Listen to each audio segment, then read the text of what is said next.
E aí pessoal, tudo bem? Como é que vocês estão? Espero que nesse frio aí vocês não estejam tristes, hein? A gente tem que ser grato por todos os climas, calor, frio, chuva, sol. Olha lá, hein, galera? Vamos reclamar de barriga cheia, hein? Bom, pessoal, queria trazer uma reflexão para vocês hoje aqui. Referente à presença de Deus e a presença e o acesso que nós temos a Ele. Se você for ver, antes de Jesus, existia todo um protocolo para que as pessoas pudessem acessar a Deus, falar com Deus, entrar na presença de Deus através do tabernáculo, né? E tinha o simbolismo da arca também.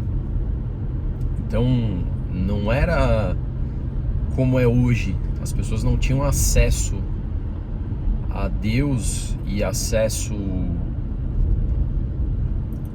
para orar, para se derramar na presença dele, como nós temos hoje. Não tinham acesso à palavra de Deus como nós temos hoje. O que as pessoas tinham acesso antigamente era a lei de Moisés, né? E antes de Jesus não existia uma outra possibilidade de a gente falar com Deus, justamente porque nós éramos considerados pecadores, que nós éramos considerados impuros, nós éramos considerados as nossas iniquidades, elas não permitiam com que nós acessássemos a presença de Deus, porque nós não éramos dignos disso. Depois de Jesus, depois que Jesus veio para esse mundo pregar o Evangelho, e com o propósito justamente de redimir esses nossos pecados e essas iniquidades, foi que nós passamos a ter acesso ao Pai, independente de onde nós estivéssemos. Nós podemos estar onde for, em qualquer lugar, em pensamento, em voz, em oração, em uma conversa, às vezes pedindo orientação, pedindo direcionamento, expondo, abrindo nosso coração. Nós podemos fazer isso de onde for. Mas para que isso acontecesse, foi preciso Jesus se fazer. Na verdade, como é que é entendida a presença física de Jesus? É entendida como a palavra, o verbo que se tornou carne, não deixando de continuar sendo Deus. É porque Deus, Jesus e Espírito Santo, entendido como a Trindade, todos são Deus, mas em espectros diferentes. É um pouco complexo, depois eu posso falar um pouco mais a respeito disso para vocês.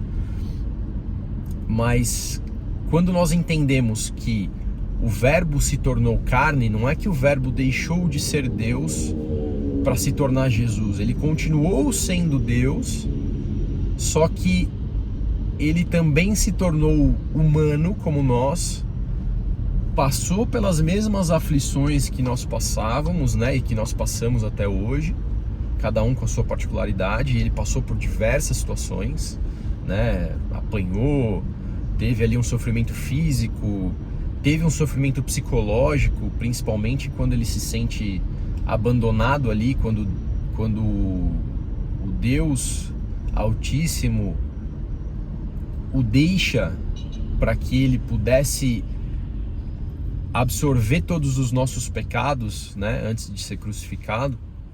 Ele sente um sofrimento ali que eu acho que é inimaginável para nós, assim, sabe? Deve ter sido uma sensação de abandono, deve ter sido uma sensação de dúvida, de saber o que ia acontecer, de muito medo, porque ele sabia que ele ia morrer, né? Mas olha como quando um propósito ele é bem executado e ele é bem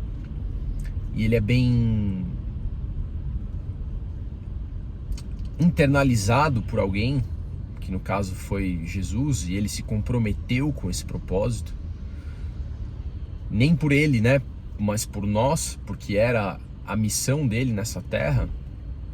Olha como você vence qualquer coisa, você passa por cima de qualquer coisa, né, para cumprir aquele propósito, para cumprir aquela missão que você tem que executar. Então, precisou que tudo isso acontecesse, que ele passasse por todas as nossas aflições, que ele sentisse tudo que a gente sentiu, para mostrar que nós temos efetivamente o poder de vencer as adversidades, de vencer as tentações. Ele também foi tentado, de vencer os nossos problemas com sabedoria, né? Ele sempre buscava discernimento em Deus e sempre buscava direção. Ele sempre orava antes de fazer qualquer coisa, antes de tomar qualquer decisão, independente dele ser Deus. Olha que lição valiosa. Independente de quem nós somos, independente do nosso posicionamento intelectual, espiritual, seja qual for, se a gente não tiver sobre a proteção e o cuidado de Deus, né, e o discernimento de Deus, é como se nós não tivéssemos nada, mesmo que ele fosse Deus, entende? Mas enfim, ele sempre tinha esse posicionamento, e ele precisou passar por tudo isso. Ele absorveu todos os nossos pecados para que nós tivéssemos acesso a Deus, onde nós estivéssemos, porque através da crucificação de Jesus, né, através da morte de Jesus, nós recebemos o Espírito Santo. E a partir do momento em que a gente recebe o Espírito Santo, nós temos acesso para poder falar com o Pai aonde nós estivermos. Então, se você fizer uma oração sincera de onde você estiver, Deus vai te ouvir.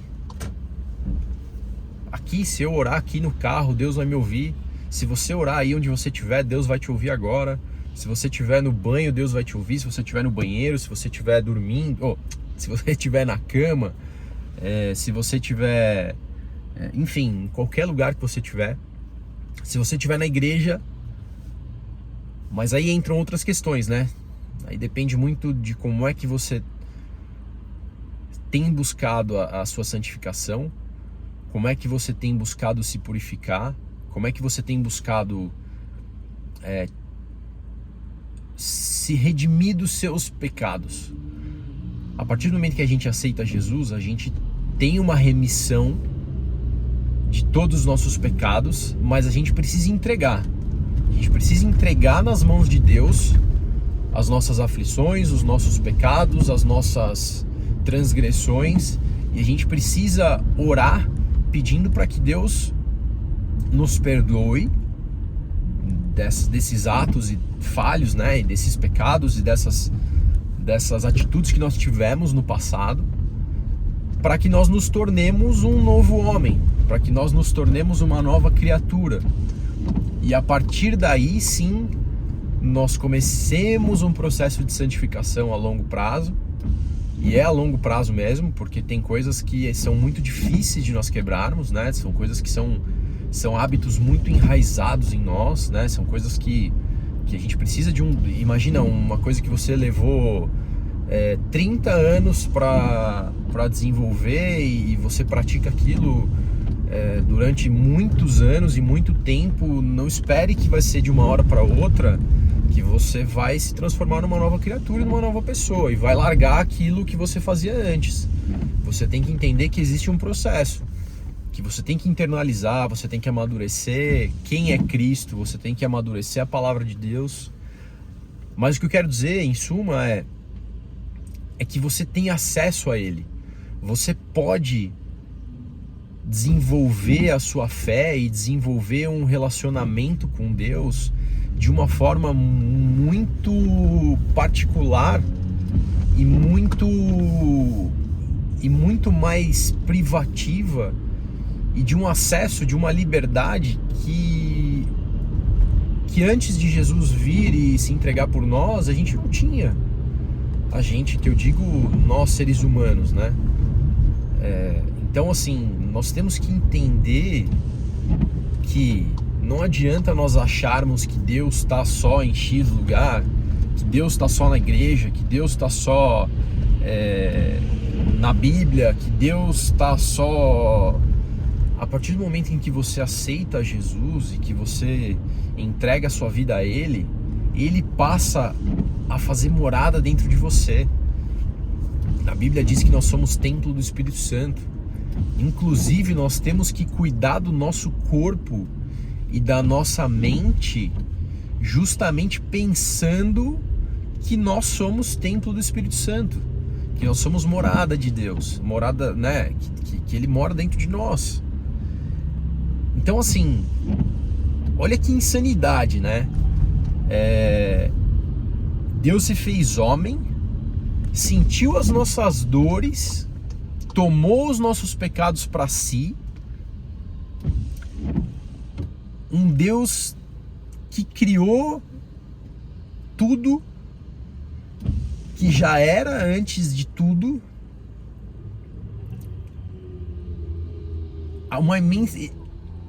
com uma imensidão e uma infinidade de tamanho e de perspectiva, e Ele cabe dentro de nós que somos tão pequenos. Ele cabe dentro do nosso coração, Ele cabe dentro da nossa sanidade, dentro da nossa individualidade.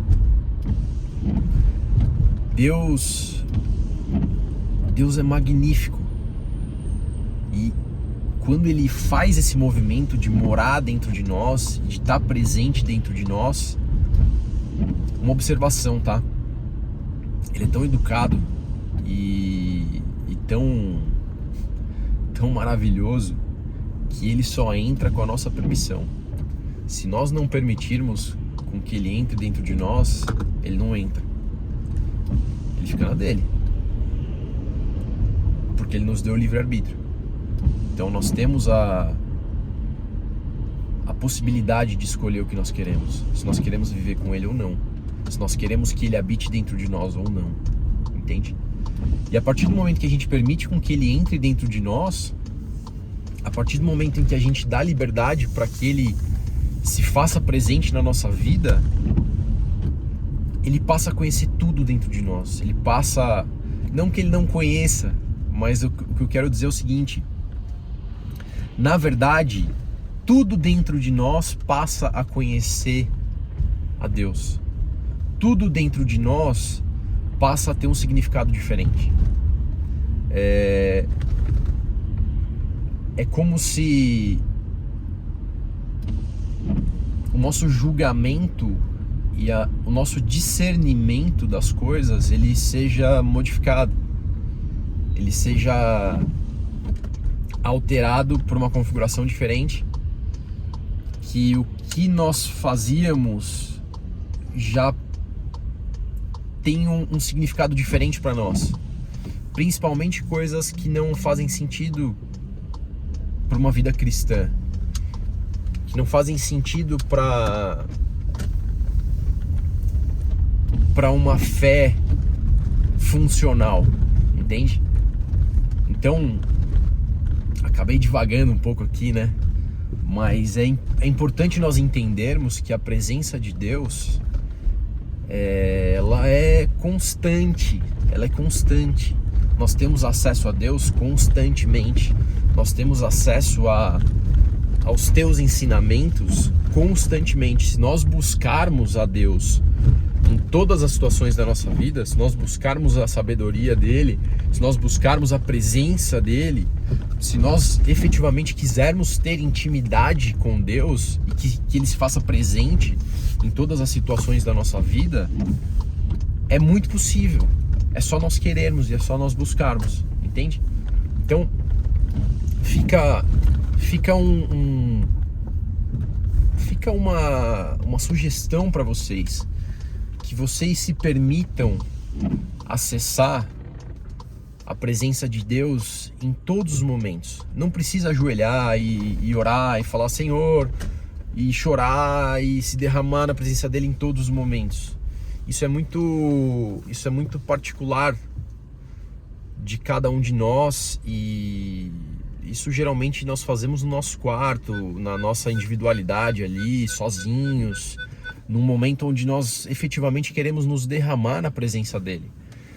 Mas em qualquer situação nós podemos falar com Deus de uma forma espontânea, como se ele estivesse presente, e ele está presente, mas como se ele estivesse aqui sentado do nosso lado, como se ele fosse um amigo, como se ele fosse seu pai, como se ele fosse a sua esposa, o seu marido, como se ele fosse alguém que estivesse realmente aqui, que a gente entendesse que nós temos acesso a ele a todo momento.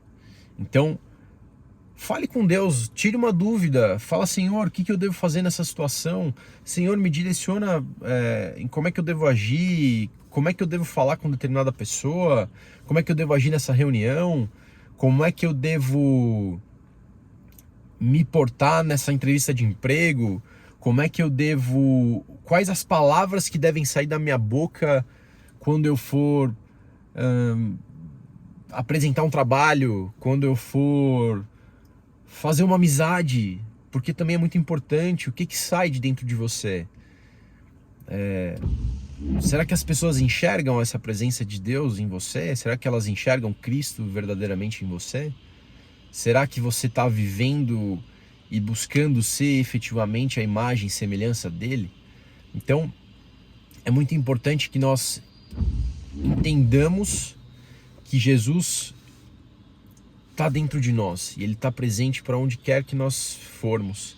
Por isso que a gente se sente muito mal depois que nós aceitamos a Cristo, quando a gente está numa situação em que nos remete ao velho homem, quando nós estamos em uma situação que nós sabemos que é pecado, uma situação que nós sabemos que é ruim, que vai nos fazer mal ali, que a gente não está fazendo algo que é correto, que é certo perante o Evangelho, e a gente tem aquele incômodo, aquela sensação de que, putz, eu estou fazendo uma coisa que não vai de encontro ao que eu acredito agora, ao que eu acredito efetivamente. Então, luz e trevas nunca vão andar junto. Você nunca vai ver um feixe de luz ser consumido pelas trevas ou ser consumido pela escuridão. Muito pelo contrário. A escuridão se ilumina quando a luz adentra. Então tem essa percepção. A partir do momento que você aceita Cristo, você passa a carregar essa luz com você. E essa luz vai iluminando cada pedacinho seu e vai transformando o que era escuridão em luz, e vai transformando o que era trevas em luz. E você passa a ser uma pessoa diferente. Você passa a agir diferente.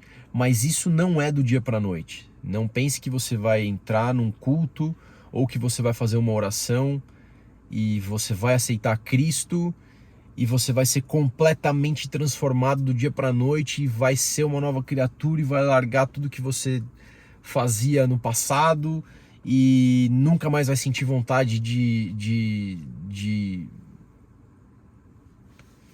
da sedução que você tinha, independente do que fosse, e que nada mais vai te atormentar. Isso é um processo. Você precisa amadurecer, você precisa passar pelas etapas do desenvolvimento. Desenvolvimento espiritual, desenvolvimento de consciência, desenvolvimento de conhecimento, porque você precisa consumir a palavra de Deus, senão você vai ficar até sem referência de para onde você vai. Você não vai saber o que você está aceitando. Cristo, tudo bem, a gente conhece o que todo mundo conhece, mas se você não se aprofunda nos conhecimentos dele, se você não se aprofunda em quem foi Cristo, se você não se aprofunda em quem foram as pessoas que o seguiram, quais os benefícios que elas tiveram em buscar Cristo, quais os benefícios que elas tiveram em largar tudo que elas faziam antes e deixaram para trás, você não vai nem ter estímulo, nem referência, nem experiências para você se balizar, para você ver que existem coisas que as pessoas passaram por aceitar Cristo que você pode estar passando hoje, que são muito semelhantes. Então, busque, se interesse por aquilo que você está buscando. Se interesse por um relacionamento com Deus. Se isso for efetivamente o que você quer, se você deseja largar tudo que passou, se você deseja transformar a sua vida, se você deseja ser uma pessoa diferente, não se contente com conhecer a Deus só de ouvir falar. Não se contente em conhecer a Deus pela sua mãe que te evangeliza ou pelo pastor da sua igreja. Você frequentar a igreja vai te dar uma boa base, mas nunca vai ser o suficiente para você ter um relacionamento com Deus. A religião nunca vai ser suficiente para que você tenha um relacionamento íntegro, sincero, próximo, de intimidade com Deus. Você precisa criar intimidade. A gente não cria intimidade com uma pessoa ouvindo falar dela. A gente não cria intimidade com um amigo, a gente não cria intimidade com um namorado, com uma namorada, com uma esposa, um marido, sem convivência. Tanto é que a gente fala que o amor vem pela convivência, né? Muita gente que nasceu da mãe e do pai biológico, mas foi criado por uma outra pessoa, pelos avós, ou por um pai adotivo, uma mãe adotiva, ou por um padrasto, uma madrasta, enfim. Muita gente transfere e enxerga como verdadeiros pais as pessoas que conviveram com eles. Então, assim, é muito importante a busca por essa proximidade de Deus. A presença dele é constante em todos os lugares. Só que se você não permitir o acesso, ele vai ficar na dele. Ele pode ir estimulando, é óbvio, quando a gente se converte, Deus faz de tudo para nos abraçar. Deus faz de tudo para nos trazer para perto, para nos cativar, para nos interessar. Porque ele sabe que o mundo não vai querer com que você crie essa intimidade. O mundo não vai querer perder você para Cristo. Porque quando você aceita Jesus, no inferno e no mundo espiritual que se faz presente aqui, é uma perda para o diabo. Você perder uma vida para Jesus. Ele perdeu uma vida para Jesus e você aceitar um caminho novo, um caminho de redenção e largar o mundo. Por isso que é tão difícil. Por isso que quando você se converte, Deus faz de tudo para que você se sinta amado, para que você se sinta... E na verdade, isso é o Evangelho. Ele quer que você seja amado. Você foi criado para isso. Você foi criado para ser amado. Você foi criado porque ele te ama. Você não veio para cá do nada. Entende? Percebe como esse assunto ele vai gerando insights para diversos temas que a gente vive? Aborto,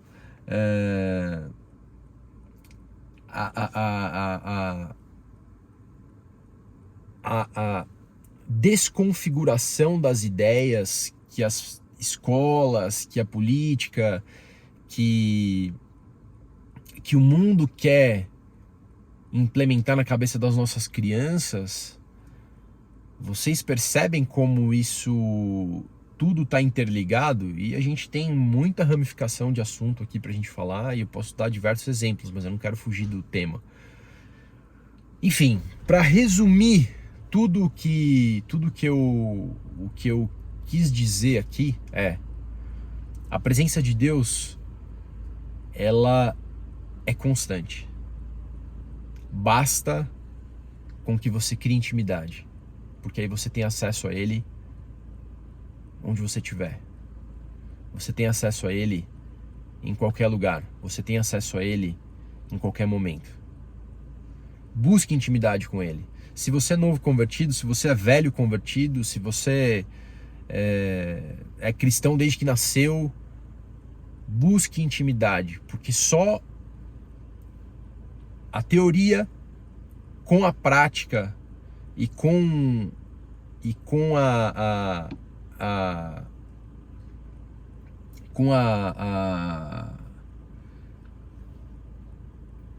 a mudança de comportamento, né, com o nosso desejo de deixar de ser o velho homem e nos tornar um novo homem, é que vão fazer a diferença e que vão transformar a sua vida e que você vai conseguir viver o seu propósito. Vai precisar de força de vontade. Com certeza vai precisar de força de vontade. Nada vai acontecer por uma transformação milagrosa. Milagres são outras coisas. Você precisa fazer sua parte, entende? E aproveitar e desfrutar de tudo que Deus tem para nós. De todas as promessas que estão na Bíblia. Se você não conhece, vai ler. Vai buscar. Vai buscar as promessas que tem para você. Entende? É isso que eu queria passar para vocês hoje. Desculpa, ficou um pouco mais extenso. Mas se você acha que essa mensagem te edificou, que as palavras que eu falei aqui foram palavras de inspiração e de desenvolvimento para você, que você conseguiu pegar insights e acha que as pessoas podem aproveitar isso também, e acha que tem mais pessoas que precisam ouvir, compartilha essa mensagem, envia para as pessoas que você ama, para as pessoas que precisam buscar mais a Deus, que precisam da presença dele, e talvez você pode ser aí um vetor de transformação na vida dessas pessoas, tá bom? Um beijo, fique com Deus e até o próximo.